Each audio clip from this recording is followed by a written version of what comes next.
This is Sports Chat with Nat, Week 7. Final scores of the early games and some highlights. All right, we started off Thursday night. The Jaguars at the Saints. The Jaguars 131-24. Sunshine looked like he was ready. Now, he had a sprained left knee, but he ended up being the leading rusher with 59 yards, and they won that game 31-24. The Falcons at the Bucks. The Falcons brought it out 16-13, but Kuz 51-yard field goal overcame Ritter's 3 fumbles.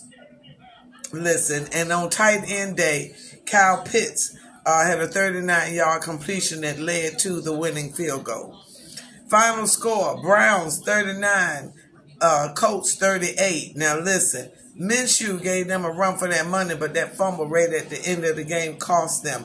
Final score 38, Colts 39, Browns. Kareem Hunt had a late touchdown. And Deshaun Watson, listen, he played, had a concussion in the first quarter, got cleared concussion protocol, but would not go back in the game. Listen, I don't know what to say about that boy. Anyway, moving on.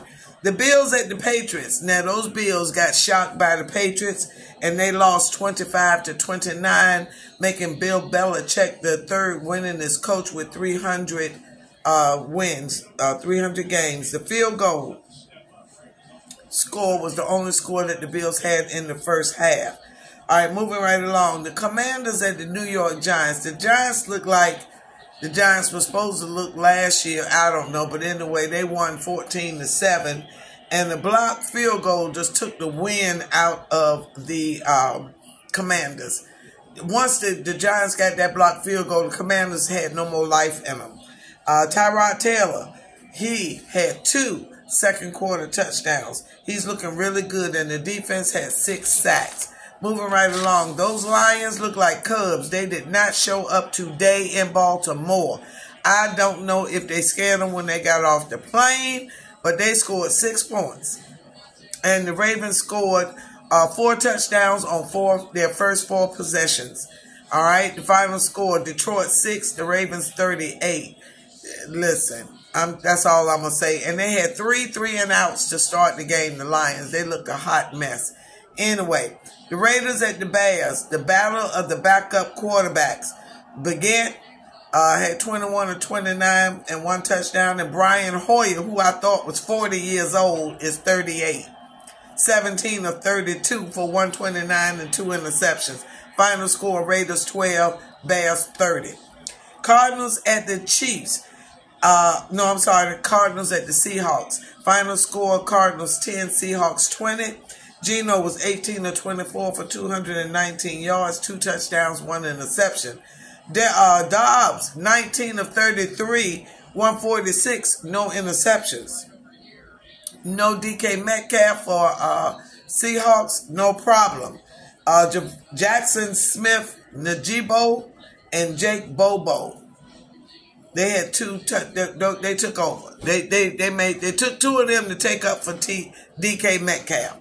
All right, the Packers at the Broncos. P.J. Locke saved the Denver Broncos from another second half meltdown. Final score 17-19. Broncos win. Jordan Love. Denver got that interception to avoid that meltdown. All right. Green Bay scored all their points in the second half. All right. Now, Chargers at the Chiefs. Final score 17-31. I predicted the Chiefs would have 31 points. Patrick was 32 of 42 for 424 yards, 4 touchdowns, 1 interception. And Sunshine number 2, Justin Herbert, 17 of 30 for 259 yards, 1 touchdown, but 2 interceptions. And the Chargers had 0 points in the second half. My beloved Steelers at the Rams. Final score, Steelers 24, Rams 17. TJ had an interception to start the second half, which just sparked our comeback. Kenny Pickett, the fourth quarter king, and he scored. Najee and Jalen both rushed for touchdowns in the fourth quarter. All right, but the rookie, Puka Nakua. He had 8 receptions for 154 yards. Now, that is the final scores for week number 7 thus far. Miami is trailing the Philadelphia Eagles right now. Let's see, 10-17 is the score. All right, this is Sports Chat with Nat. If you haven't already, please, please, please follow me on YouTube, Instagram, and I will be back on Facebook. Thank you so much. Week 7 scores. This is Sports Chat with Nat. Thank you so much.